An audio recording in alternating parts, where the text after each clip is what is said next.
apa kabar semua? Senang sekali seri ini Ayunitas dapat menjumpai Anda kembali dalam program kesayangan kita, Dokterku. Siarkan langsung dari studio El Sinta TV dan 95,7 FM Fit Radio Semarang. Seperti biasa selama 1 jam ke depan kami akan menyajikan informasi seputar kesehatan Anda dengan tema kali ini mengenai adaptasi kebiasaan baru di tengah pandemi COVID-19. Bagi Anda yang ingin bertanya langsung, silakan di 021 2520 666 atau bisa juga kirim pertanyaan Anda ke email kami di dokterkuelsinta@yahoo.co.id. Dan hari ini kita kehadiran dengan Dr. Retno Wihastuti SPP, dokter spesialis paru ya dari RSPAD Gatot Subroto. Kita sapa dulu Dr. Retno yang sudah hadir di samping saya tentunya.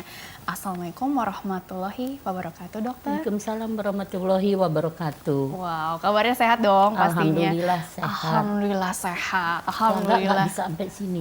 Oh iya ya, senang deh ketemu dokter ya pertama kali nih. Terus kemudian mau bahas hari ini mengenai adaptasi kebiasaan baru di tengah pandemi COVID-19 yang bisa dibilang, aduh sampai kapan ya ini pandemi COVID-19 ini? Ada semua orang, maaf dok, bertanya-tanya ini kapan sih selesainya? Maaf, banyak juga yang cenderung sudah bosan, sudah mulai malas ya mengikuti beritanya. Tapi kan jangan sampai terlampau cuek juga ya dok ya, karena siapa tahu maaf aja ada yang ternyata dia bergejala terus kemudian karena terlampau cuek malah jadinya nggak diobatin gitu ya, bahaya buat dia. Tapi sebenarnya begini dokter, adaptasi kebiasaan baru di tengah pandemi COVID-19.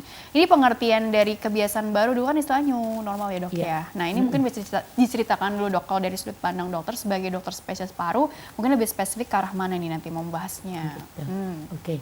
Jadi sebetulnya awalnya kan kalau atau dunia lebih mengenalnya new normal. New normal. Tetapi ternyata di Indonesia new-nya dilupakan, cuma normal aja. Jadi orang seperti lepas gitu loh. Setelah PSBB dibuka awal-awal tuh orang lupa. Jadi lupa pakai masker, tetap nongkrong-nongkrong, ngobrol-ngobrol, baik di warung, di kafe gitu ya, atau ke mall. Ada malah beberapa kota katanya tidak dijalankan lockdown ataupun PSBB. Ke Indonesia kalau yang paling berat kan lockdown sebetulnya, tapi PSBB nggak dijalankan.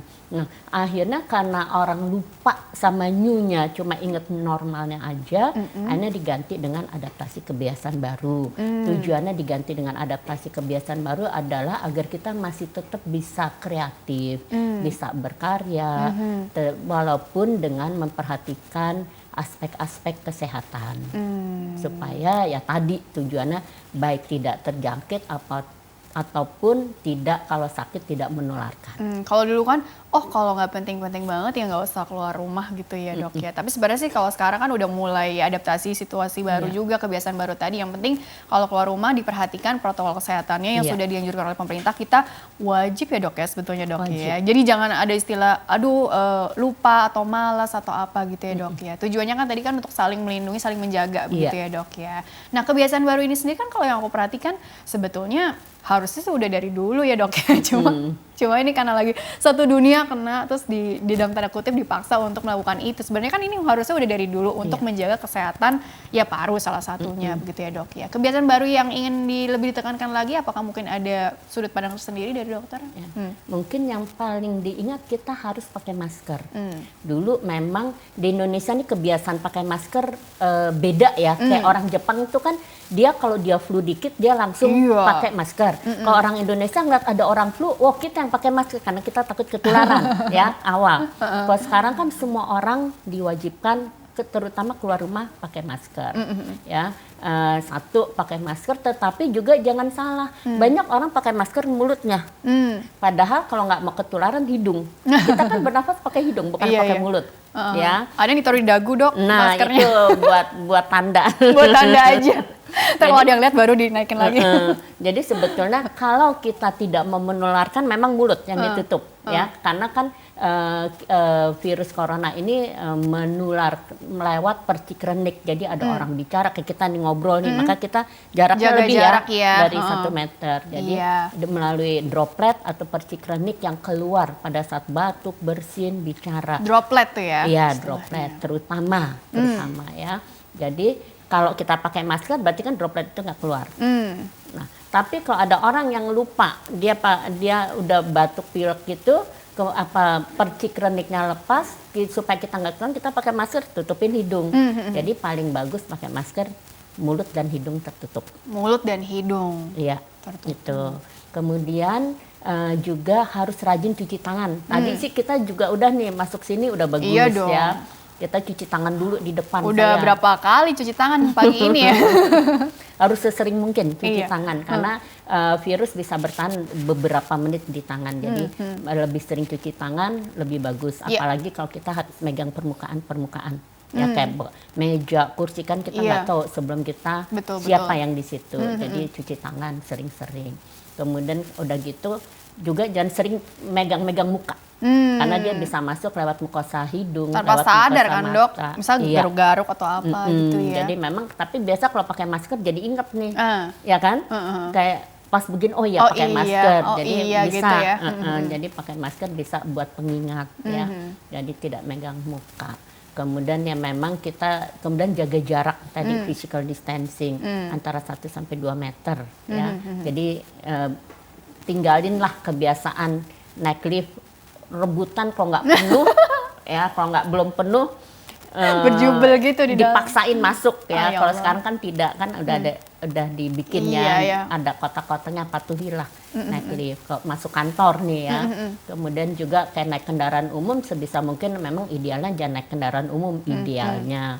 Tetapi kalau nggak bisa tadi biasain ngantri, tetap Iya. jaraknya 1 meter. Tetapi saya pernah lihat gambar yang ngantri bukan orangnya, sepatunya. Bisa Tapi aja kan di dokter. Indonesia sih benar ada. Iya, aku juga pernah lihat sih. Iya kan? Kan sempat viral juga fotonya ya. Jadi sepatunya ngantri, orangnya emang ngegerombol. Itu Tetap juga duduknya di belakang sama aja sama-sama juga ya, gitu. jadi juga. itu juga jadi jangan bergerombol gitu ya. Kemudian juga olahraga tetap bisa dilakukan. Ya, tetapi dengan memperhatikan tadi faktor-faktor yang mencegah kita nggak Iya. ketularan ataupun menularkan. Iya, iya. Kemudian juga makan makanan yang sehat dan bergizi, dan juga mesti ingat kalau sakit saat ini lebih baik di rumah. Kalau pergi keluar tuh mau berobat, jangan udah sakit jalan-jalan kerja ataupun ke mall. Oke, ya. oke. Walaupun mungkin masih Pasar. merasa bisa produktif hari itu juga dok. Jangan, karena saya akhir-akhir ini banyak dapat kasus adalah pedagang, baik pedagang pasar ataupun pedagang toko. Berarti kan akibat interaksi dengan Iya, iya. pembeli. Kalau pembeli kan penjual nggak bisa ngelarang, Iya, ya. iya. Jadi saat ini banyak kasusnya justru setelah PSBB dilonggarkan, kasus COVID itu meningkatnya tajam Iya, lebih betul, banyak dari awal. Nggak selesai-selesai dong ya. Bisa nggak selesai. Kontak, ntar dia orang tanpa gejala bisa juga kan gitu ya, ketika dia harus ketemu dengan banyak orang, terus jadi kalau nggak pakai masker kan ya resiko juga, jadi terus aja gitu nggak Nggak putus selesai-selesai, ya, nggak jadi putus harus gitu kita ya. putus mata rantai Mata penularan. rantainya gitu ya. Kenapa ada yang masih bertanya-tanya juga kenapa sih mesti segitunya gitu ya? Karena kan memang tadi penularannya itu begitu cepat gitu ya dok ya. Jadi mungkin bisa dijelaskan juga nggak sih gitu kan prosesnya kalau untuk kita nih terhirup terus kemudian masuk ke dalam tubuh segala macam gitu, sehingga kita perlu tahu perjalanan penyakitnya juga. Iya. Nah, jadi memang saat ini malah WHO udah mulai mengatakan bahwa bisa juga ditularkan melalui udara. Wah, iya. Virusnya bisa bertahan 8 jam, sekitar Bukan 8 tadi jam. hanya droplet aja Kalau ya? dulu kan hanya droplet, tapi memang masih perlu dibuktikan katanya. Tetapi ada banyak pihak-pihak yang meminta agar memastikan, karena kalau saya berpikir kalau Airborne nggak gitu ya? airborne disease kenapa mesti pakai APD level 3 petugas medis. Tapi memang kalau pada petugas medis yang melakukan tindakan-tindakan yang mungkin bisa terjadi percik-percik, kayak kalau petugas medis kan misalnya melakukan tindakan intubasi, jadi pasang alat untuk bantu nafas, atau dia memandikan bisa aja orangnya batuk, jadi memang Risiko tinggi lah. risiko tinggi, jadi sebaiknya pakai masker lengkap. Paparannya itu ya dok ya? Maskernya N95, pakai APD yang lengkap. Karena atau tindakan-tindakan kayak kita dokter paru bronkoskopi, misalnya melakukan tindakan bronkoskopi, itu juga bisa mudah kena hirupan tadi, percik renik tadi ya, atau yang ada di udara. Tindakan-tindakan kayak inhalasi saat ini, maka kita dokter paru sangat mengurangi tindakan-tindakan yang bisa menyebabkan terjadi penyebaran lewat udara. Jadi kayak inhalasi, spirometri, banyak kan karena namanya paru pasti kan hidung mulut Iya. yang nyemprot gitu ya. Nah, jadi itu kita kurangi tindakan itu. Nah, terus tadi jadi gini, kalau seseorang terhirup droplet nuklei ada virus ya. Jadi misalnya nih kita dekat jaraknya batuk, pilek, kehirup, atau saya megang meja bekas orang yang percik rendiknya jatuh terus masuk ke hidung atau hidung tenggorokan, dia akan sampai di nasofaring. Jadi di ujung hidung itu ya kayak hidung tapi bawah ya, itu dia akan bereplikasi. Jadi dia memperbanyak diri, seperti memperbanyak diri. Kemudian setelah itu dia mulai mau turun ke saluran nafas bawah melewati tenggorokan. Di saluran nafas bawah atau di paru baru dia memperbanyak diri lagi atau bermultiplikasi. Oleh karena itu swab hidung ya, itu angka kepositifannya kan lebih tinggi daripada tenggorok. Tetapi lebih tinggi lagi saluran nafas bawah. Yang dari swab hidung hanya 60 sampai 80%. Berarti ada 20 sampai 40% orang sakit tidak terdeteksi dengan swab. Jadi bukan berarti negatif pasti tidak sakit ya. Oleh karena itu ada yang kita bilang tadi, dulu kita bilangnya misalnya PDP pasien dalam pengawasan gitu ya, tapi bisa saja tadi tidak terdeteksi. Tidak terdeteksi ya. Oke dokter, ini menarik ya, tapi kita jeda dulu ya. Nanti lanjutkan kembali di segmen selanjutnya. Akan ada slide juga yang bisa dokter Retno jelaskan lebih detail lagi ya. Baiklah pemirsa, jangan kemana-mana, tetaplah bersama kami. Kami akan kembali sesaat lagi.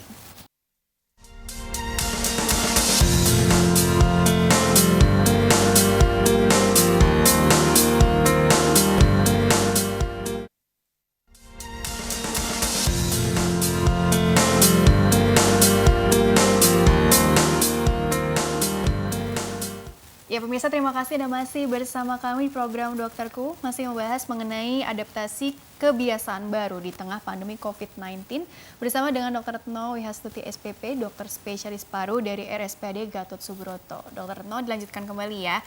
Langsung saja, ini slide-nya satu persatu ditampilkan. Slide pertama itu bercerita tentang, nah ini sebenarnya nih background di awal nih dokter. Dokter mungkin bisa ceritakan apa yang ada di slide ini, berhubung karena pendengar Fit Radio Semarang juga tidak bisa melihat slide-nya. Jadi apa ini poin-poin yang bisa dokter sampaikan di slide pertama dokter? Jadi memang karena kita berbicara tentang COVID-19, saya cuma secara singkat aja mengenai virusnya. Iya.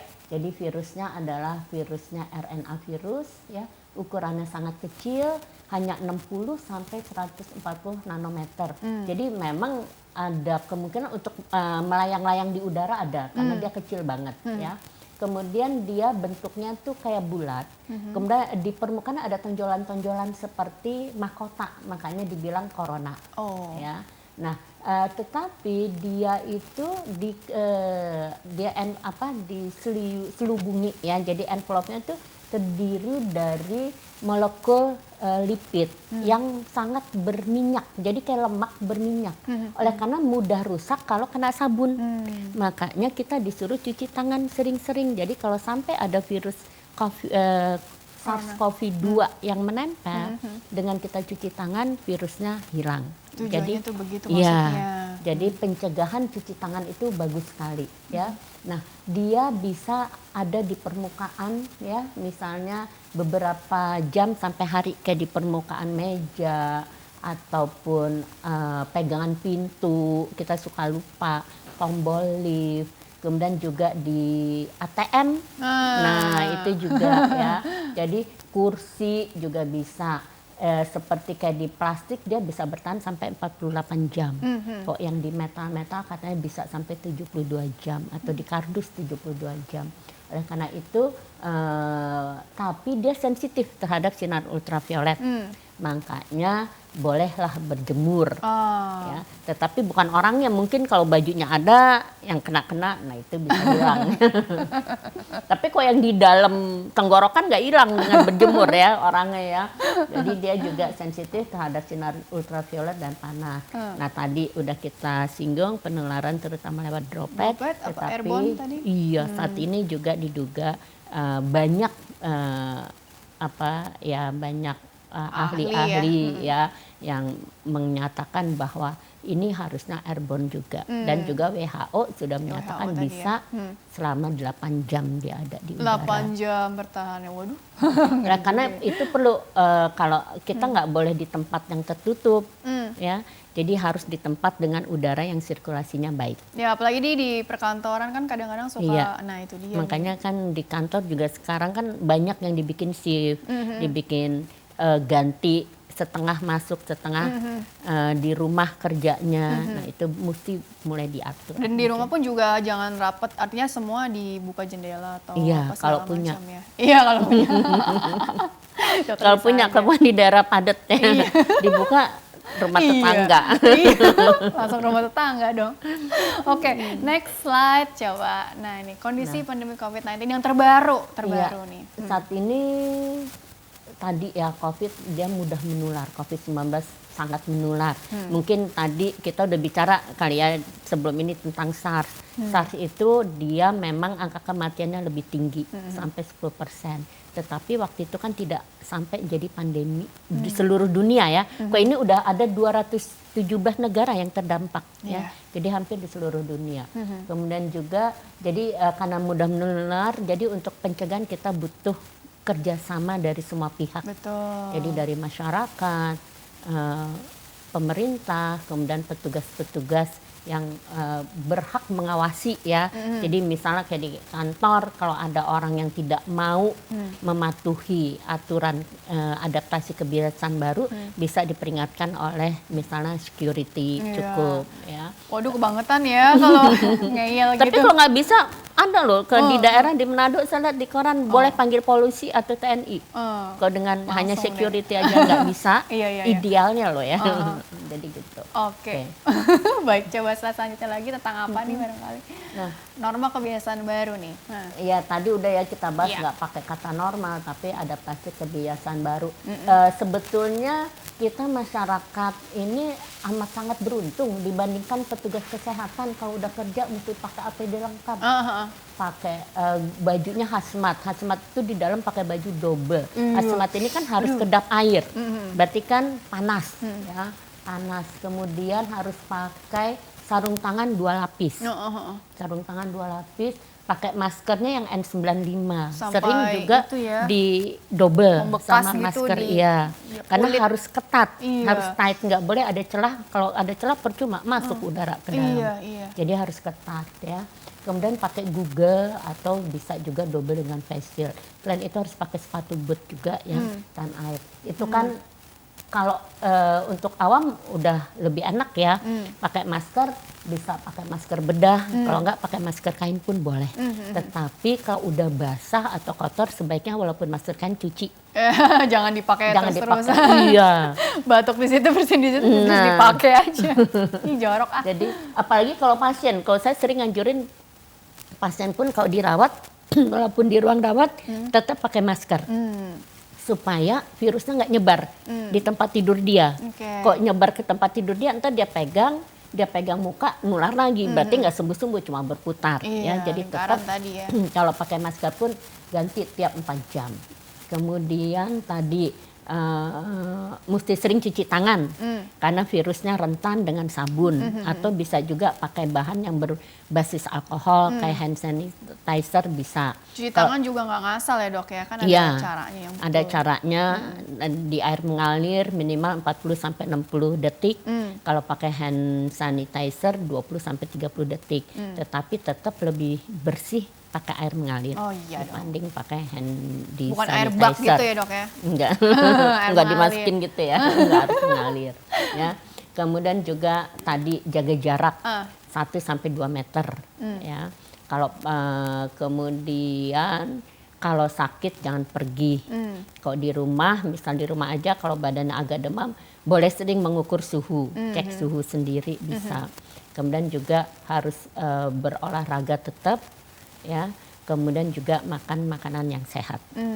Tentunya ya yang bergizi gitu, yang seimbang ya. Dan juga tadi hindari kebiasaan bergerombol. Kerumunan. Tidak usah salaman, tidak perlu cipika-cipika. Iya dong. Oke, coba di slide selanjutnya deh kalau nggak salah ya. Coba. Ini dulu deh, perjalanan ke dan dari tempat kerja. Termasuk kalau di eskalator tuh padahal kan udah dikasih tahu ya jaraknya paling nggak selisih berapa tangga gitu ya. Iya. Tapi masih ada aja aku perhatiin kalau di yang gak usah sebut lah ya. Masih ada aja yang tadi kok berkerumun ya ujung-ujungnya jadinya ya dok. Itu yang kadang-kadang sering kelupaan juga sih. Oke, jadi ini mungkin poin-poinnya apa dok yang Kalau mau kerja tadi pastikan harus sehat ya. Jadi kalau ada keluhan batuk, pilek lebih baik di rumah. Walaupun Jadi nggak usah ringan, masuk Dok? kerja. batuk Walaupun pilek? ringan, ya lebih baik tetap lebih baik di rumah. Karena kan tadi ada kan infeksi corona aja terinfeksi bisa tanpa gejala atau asimptomatik. Berarti apalagi ada batuk pilek. Walaupun jangan salah tidak semua batuk pilek pasti COVID. Iya. Tetapi tetap harus waspada. Kemudian juga harus kalau mau naik kendaraan umum pakai lengan panjang supaya tangannya nggak kena, ya kan? Kalau mau pakai sarung tangan boleh, tetapi sarung tangannya mesti sampai tempat kerja dibuang, jangan sampai sarung tangan dari berangkat sampai pulang dipakai lagi. Virusnya bisa tetap Termasuk malah jaket ada di itu kan situ. kadang-kadang kita Iya. juga sampai berhari-hari Harus gitu. Iya, Iya, berarti sekarang mesti benar-benar bersih, jaket Iya. pun mesti sering dicuci. Pulang dari kantor langsung dicuci gitu ya dok iya, ya. kena Oke. sinar matahari. Betul-betul. Coba tadi yang slide-nya belum selesai deh. Coba ditampilin dulu. Tampilkan kembali. Kemudian juga tadi kalau bisa harus pakai masker, bisa kain, bisa masker bedah, ya. Kemudian upayakan jangan naik kendaraan umum kalau Waduh, bisa. agak repot ya ini ya. Nah, kalaupun naik kendaraan umum kan sekarang juga busway kan dibatasi ya. Idealnya sih cuma sekitar Iya, semua udah bagus sih. 50% ideal. Udah jaraknya Ya, diperhatikan. Jadi Udah banyak jarak. tanda-tanda juga kan. Ya, kalau tadi tetap kalau pakai transportasi umum tetap jaga jarak baik dalam waktu saat mengantri maupun saat di dalam kendaraan. Kemudian juga tidak sering menyentuh fasilitas umum. Kalau itu bawa handy sanitizer jadi bisa sering-sering tangannya dibersihkan. Kalau mau sampai naik ojek ya, ojol gitu ya, harus pakai helm sendiri. Jangan udah pakai, bisa ya naik ini? Oh nggak tahu aku. sebagian kayaknya ada ya. Oh iya iya. Oh ya kalau yang ke zona hijau Zona gitu hijau ya, bisa tapi tetap ya kalau sampai ataupun numpang temen misalnya, Oh iya, numpang kan kalau teman. keluarga kan juga boleh ya, Oh iya. tapi tetap hati-hati ya. Masih Jadi boleh ya kalau keluarga ya. Tapi Iya. pakai helm. Oh iya. pakai helm sendiri, Helm nggak sendiri, boleh ya. pakai. Ini kan udah kebiasaan baru. Iya. Waktu benar. PSBB nggak boleh memang ya. Kemudian juga ada juga yang menganjurkan kalau bisa kalau belanja non tunai. Non tunai, jadi pakai uang elektronik ataupun kalau pakai uang nggak usah pakai kembalian. Jadi tidak ada uang yang Uangnya pindah-pindah. ngepas aja gitu. Jadi pakai uang pas. Oke. Kemudian juga terakhir kita tidak boleh sering-sering menyentuh wajah. Ngucuk mata dulu Iya, ya kan. mengucuk mata. Gatel nih di hidung atau apa garuk-garuk. Kalau terpaksa sih boleh pakai tisu. Pakai tisu gitu ya yang Iya. bersih gitu ya. Oke, baik coba next. Soalnya kan tempat kerja atau mungkin tempat-tempat umum tadi kan resiko penularannya tinggi gitu ya maksudnya dok, kayak kontak Iya. dengan banyak orang. Jangan sampai kitanya tanpa gejala tapi pulang ke rumah bawa resiko buat anak atau mungkin siapa yang lebih muda, yang lebih rentan, mungkin ada Iya. orang tua segala macam gitu Yang ya. di rumah. Nah ini adaptasi kebiasaan baru di kantor. Nah ini situasi di tempat kerjanya ini yang perlu diperhatikan sebenarnya pada prinsipnya sama nggak ketika yang tadi naik kendaraan? Hampir sama. Hampir sama ya, sebetulnya mirip-mirip ya. Kalau flu mesti di rumah aja, harus pakai handy sanitizer di tempat kerja nih ya, harus wajib pakai masker, sering cuci tangan, harus pakai sabun. Kalau ketemu teman, dah gitu aja, say hello aja, nggak usah pakai salaman, apalagi tadi cipika-cipiki. Atau peluk-pelukan gitu ya. Terus tadi kalau pas mau ke tempat kerja naik lift jangan sampai rebutan masuk penuh gitu ya. Kalau Norak dulu deh. kan jadi sabar, kayaknya sekarang kita diuji kesabaran Ya Allah, alhamdulillah sama dong. kepatuhan gitu ya. Jadi tetap di dalam lift harus jaga jarak, kemudian pakai uang elektronik. Nah tadi kalau habis dari tempat kerja atau dari luar rumah, sebelum kontak sama anggota rumah yang lain di rumah lebih baik mandi dulu dan ganti baju.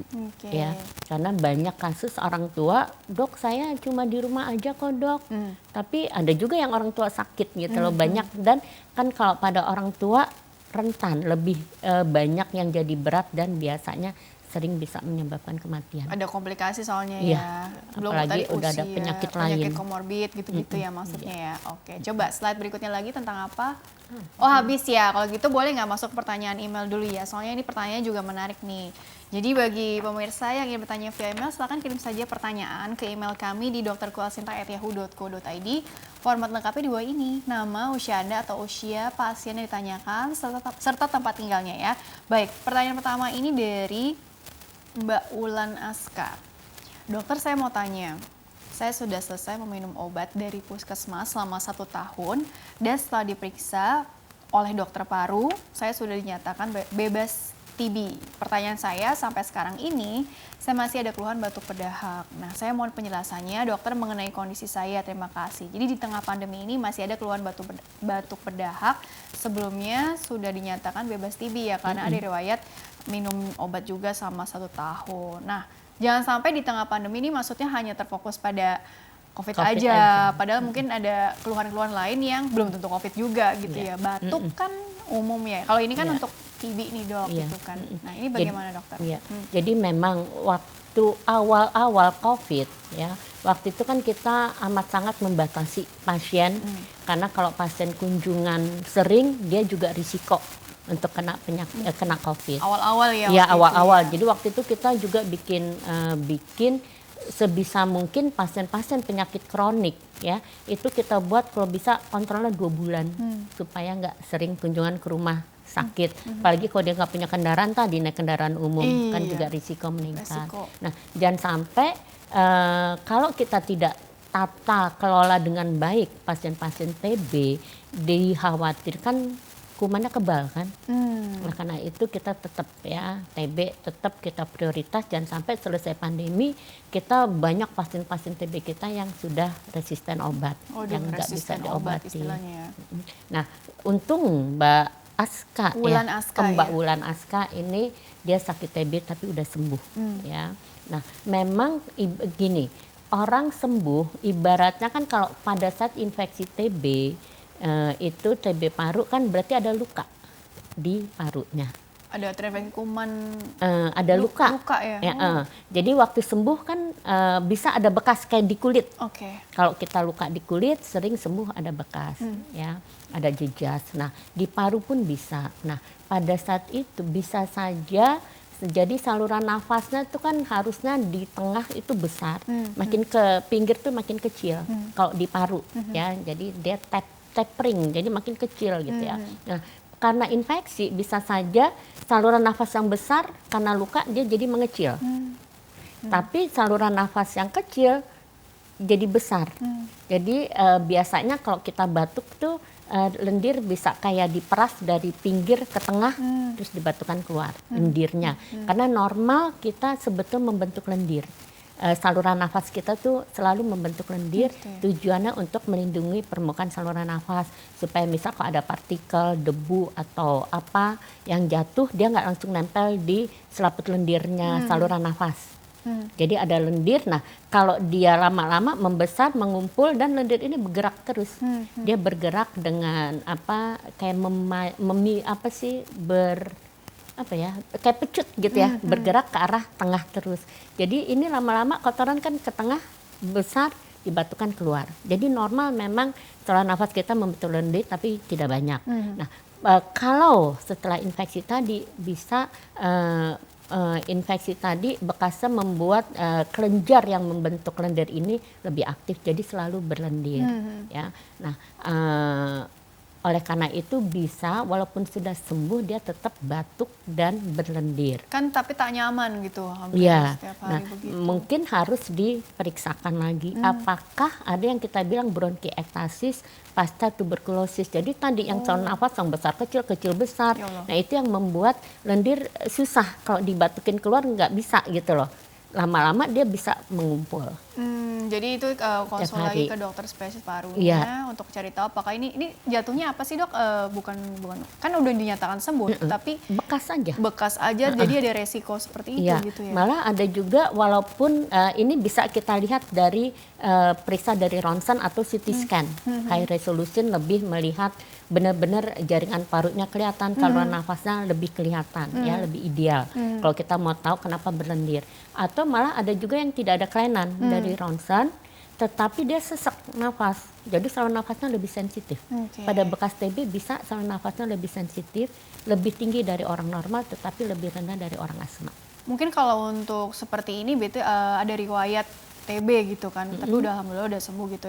Walaupun mungkin ada pascanya, ada keluhan apa lagi gitu ya. Ini termasuk kelompok yang jauh lebih rentan di tengah pandemi seperti ini. Jadi mungkin ada saran-saran khusus lagi tidak dok, selain periksakan ke dokter spesialis parunya dengan tadi ikuti protokol kesehatan yang sudah ada. Jadi jangan takut atau menunda pengobatan. Iya. Atau mungkin ada mungkin saran juga untuk meningkatkan kekebalan atau mungkin untuk pernafasannya juga saat ini supaya jadi jauh lebih enakan gitu, kira-kira bagaimana Ya, dok? memang tadi tergantung apakah dia yang lendir yang banyak. Kalau sedikit ya paling coba tadi kita lihat ya kelainannya bagaimana. Ada sih beberapa obat yang bisa mengurangi lendir tersebut ya. Atau memang hanya karena itu atau sudah terjadi infeksi kan harus Tetap harus dicari tahu diklarifikasi ya, dicari dulu kalau perlu diobati. Tetapi ya tadi cobalah jangan perhatikan apakah lendirnya lebih banyak, apakah dia jadi hipersensitif saluran nafasnya, apakah habis minum es atau makan makanan yang bergetar, pemicunya apa itu, atau misalnya tidur kepalanya di bawah lubang angin atau di bawah jendela, itu juga bisa bikin gampang batuk-batuk. Oh iya, jadi evaluasi tempat tinggalnya juga gitu kan, resiko yang ada di sekitar gitu ya dok ya. Oke, kurang lebih seperti itu ya Mbak Ulan Aska ya. Insya Allah jawabannya sangat membantu. Dan dilanjutkan kembali pertanyaan selanjutnya ini dari Mas Kriswanto, usianya 28 tahun dari Jakarta Selatan. Dokter, saya sempat mengalami sesak nafas beberapa hari lalu dan dari hari kemarin juga dada saya mulai agak nggak sesak karena saya mulai rutin mengkonsumsi buah. Tolong kasih tahu saya makan apa saja sih yang bisa menjaga kesehatan jantung dan paru. Terima kasih. Oh, dari pola makan yang spesifik gitu ya, ada tidak ya? Karena keluhannya sempat sesak nafas gitu, tapi mulai berkurang sesaknya setelah konsumsi buah gitu ya. Ada kaitannya atau buahnya buah apa? Nggak dijelaskan ya gitu ya. Gini, karena sebetulnya sesak itu per definisi adalah perasaan. Perasaan? Iya, sensasi atau perasaan. Jadi bisa saja memang ada penyakit, bisa tidak ada penyakit. Oke. Kalau ada penyakit bisa di luar paru, bisa di paru. Kalau di luar paru misalnya sakit jantung yang congestive heart failure atau gagal jantung kan bisa bikin sesak ya. Gagal ginjal pun keluhannya orang sesak. Sakit mah aja bikin sesak ya nggak? Nyeri ulu hati kerasanya sesak. Nggak usah gitu, kita kesel aja kerasanya sesak kan. Karena itu tadi kita bilang definisinya adalah perasaan. Jadi subjektif begitu ya dok ya? Jadi memang harusnya dibuktikan ya. Dibuktikan memang ada kelainan atau tidak. Kalau ada kelainannya di paru atau tidak. Kalau di paru misalnya pada pasien asma, PPOK, jadi dilihat tadi pakai alat ada tidak penyempitan saluran nafas, pakai uji valve paru.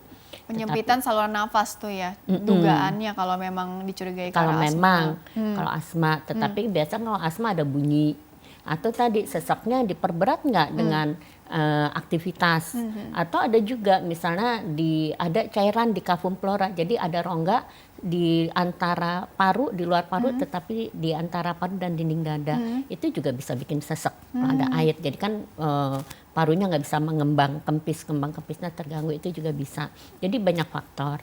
Yang pasti sampai saat ini sih tidak ada buah apa yang pasti bisa buah bikin. Ya pertanyaannya Ya, soalnya kan. tetapi memang saat ini kan yang banyak mengandung vitamin C, ada mengandung zinc, itu vitamin E itu bagus untuk daya tahan tubuh. Tetapi bukan untuk sesak. Tetapi malah kalau misalnya punya sakit mah, makan yang asam, buah-buah yang asam, pakai Micu dong. rujak, nah malah micu. Iya, oke. Jadi begitu ya tanggapannya. Kita jeda dulu ya dok ya, nanti dilanjutkan di segmen terakhir ya. Baiklah pemirsa, jangan kemana-mana, tetaplah bersama kami. Kami akan kembali sesaat lagi.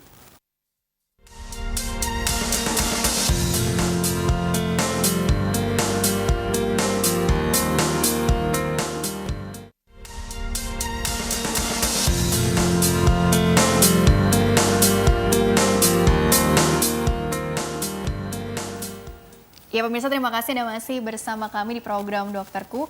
Masih bersama dengan Dr. Retno Wihastuti SPP, dokter spesialis paru dari RSPAD Gatot Subroto, masih membahas mengenai adaptasi kebiasaan baru di tengah pandemi COVID-19. Dr. Retno dilanjutkan kembali ya. Jadi sebelum ke closing statement atau benang merahnya, aku mau bertanya kembali begitu ya. Seandainya nih, bukan aku ya, amit-amit, nggak mau, jangan gitu.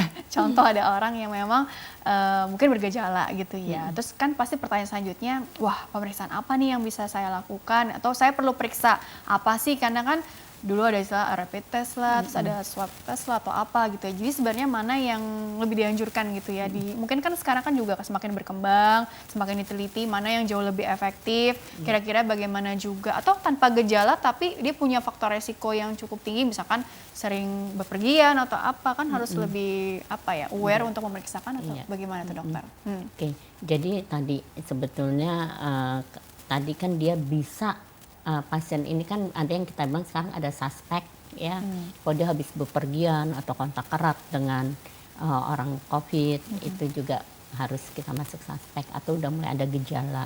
Nah tadi pemeriksaan yang dianjurkan adalah swab ya, karena kita swab hidung atau tenggorok atau dua-duanya. Kalau dua-duanya lebih meningkatkan kepositifannya. Tapi kan ya, sakit ya katanya. Nggak nyaman. Saya udah kok jadi tahu. Jadi kita di screening petugas kesehatan, karena kalau udah dia positif nggak boleh kerja dulu. Kalau nggak ntar nularin ke pasien. Ya. Jadi kita di screening ya. Nah tadi swab hidung dan tenggorok.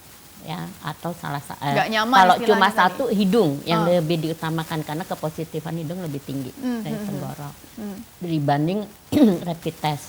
Karena kalau swab hidung kan kita mendapatkan virus RNA, jadi asam nukleatnya yang kita deteksi ya dari swab tadi dengan PCR ya, jadi diperiksa pakai alat ya.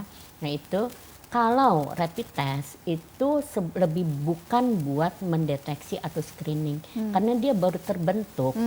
Dia kan ada dua, itu kan adalah respon tubuh terhadap virus. Ada yang kita bilang imunoglobulin M yang lebih awal terbentuk, berarti itu dia masih fase aktif, ya. Dan kemudian dilanjutkan dengan imunoglobulin G.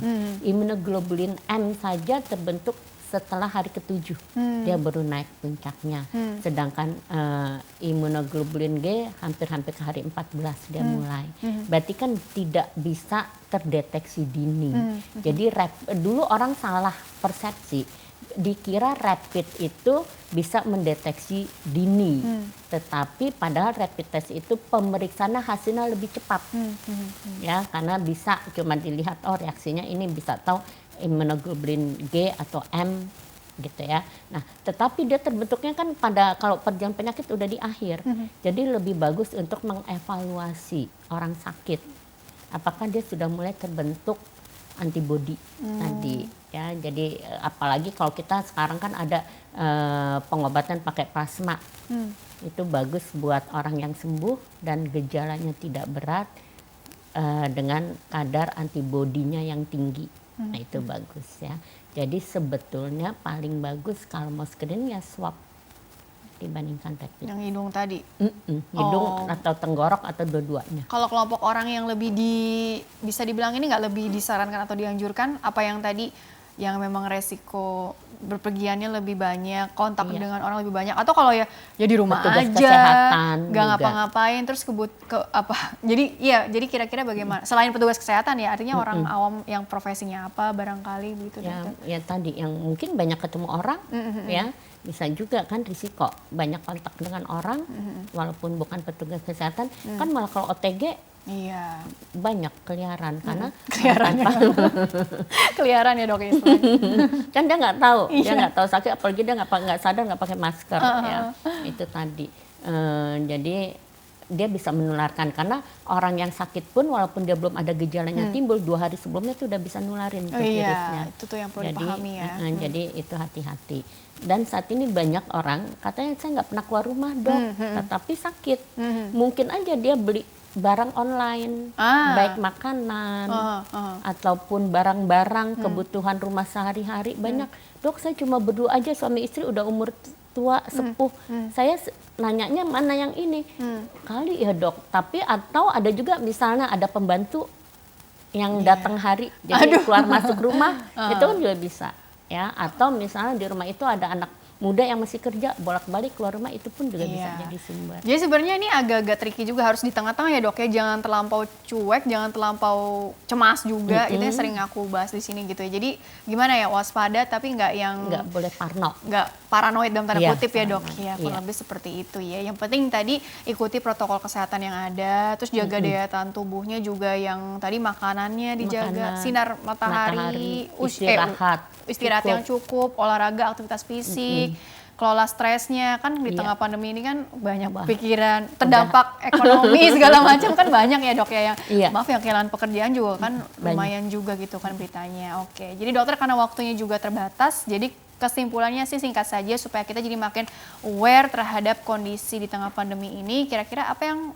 bisa dokter sampaikan benang merahnya dari perbincangan kita selama 1 jam ini, kurang lebih mengenai bagaimana adaptasi kebiasaan baru masyarakat ya di tengah pandemi COVID-19 ini. Silakan dokter. Satu, yang pasti penyakit ini kan mudah menular. Oleh karena itu butuh kerjasama dari semua pihak ya, supaya penyakit ini bisa berhenti, terputus mata rantai. Apalagi katanya bisa ada gelombang 2 ya.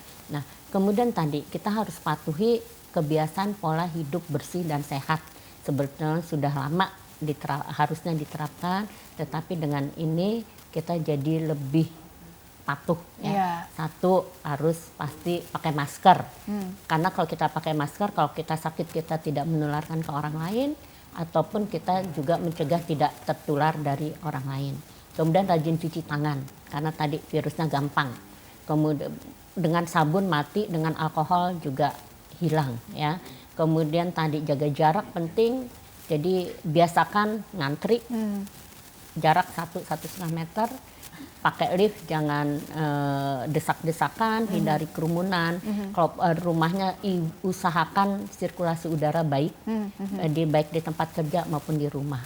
Kemudian istirahat cukup, makan yang bergizi, kelola stres. Kurang lebih begitu ya dok ya. Terima kasih dokter Retno telah berbagi ilmunya di sini. Insya Allah membawa banyak manfaat untuk orang banyak ya. Sukses, berkah selalu untuk dokter ya dok ya. Baiklah pemirsa, terima kasih juga Anda telah mengikuti program ini. Saya Rini Ayuning Tias beserta seluruh yang tugas. Mohon undur diri dari hadapan Anda. Sekian dan sampai jumpa.